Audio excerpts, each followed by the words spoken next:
কাঁচামরিচের দাম অস্বাভাবিকভাবে বেড়ে যাওয়ায় বাজার নিয়ন্ত্রণে ভারত থেকে কাঁচামরিচ আমদানি শুরু হয়েছে।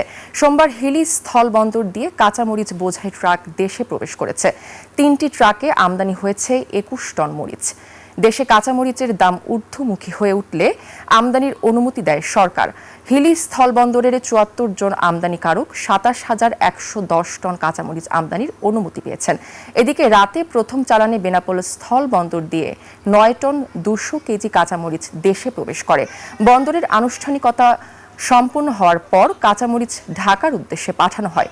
বেনাপোল স্থলবন্দরের পরিচালক জানান, সীমান্তের ওপারে কাঁচামরিচ নিয়ে প্রবেশের অপেক্ষায় রয়েছে আরও কয়েক ট্রাক।